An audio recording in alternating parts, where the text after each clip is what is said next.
Today, we're diving into one of the biggest, most secretive investment funds on the entire planet. And you might be surprised to learn who it belongs to: a church.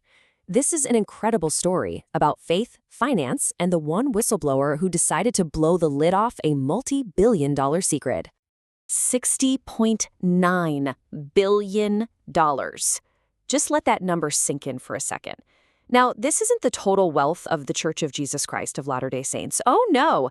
This is the value of just one of its investment funds. So where does all that cash come from? Well, it's held by a little-known firm called Ensign Peak Advisors, and it's basically a giant reserve fund, one that's been built up over decades from surplus tithing.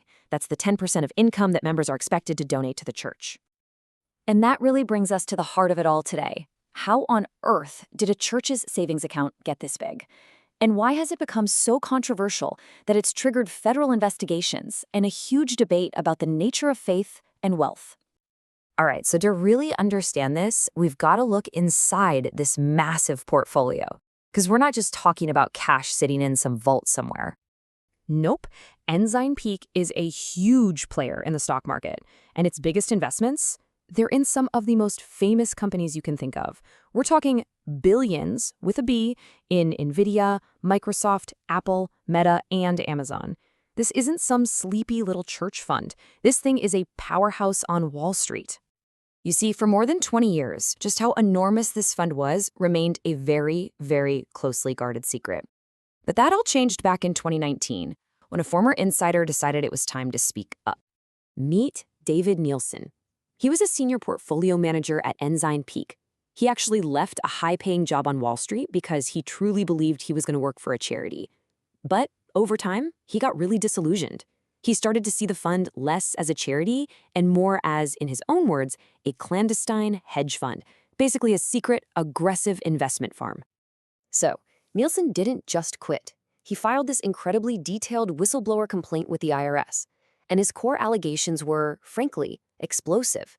He claimed the fund had secretly stockpiled over $100 billion, and that in 22 years, it had not made a single payment to any charitable cause. Instead, he alleged, it was used to bail out a church-owned insurance company and a luxury shopping mall. And the real kicker? He claimed the whole operation was kept secret, so members wouldn't get discouraged and would just keep on tithing. Okay, so those are some incredibly serious allegations. Now let's flip the coin and look at how the church responded. As you can imagine, they have a very, very different take on all of this. In a major TV interview, Bishop W. Christopher Riddell, who helps oversee Ensign Peak, didn't mince words. He called the whistleblower's claims flat out wrong. The church has been very consistent in saying that it follows all the laws. So if it's not what the whistleblower says it is, what is the fund for? Well, the church calls it a rainy day account. The whole idea is to have a massive safety net, enough money in reserve to keep all of the church's global operations. We're talking everything from missionary work to building temples up and running, even during a catastrophic economic collapse like the one we saw in 2008. And right here, this is where you see the heart of the debate. On one side, you have the view that this is just hoarding wealth, money that should be going to help people in need today. But on the other side, you have the view that this is just responsible, prudent financial planning, a smart way for a global organization to secure its future. The two viewpoints could not be more different. But the controversy didn't stop with the fund's purpose.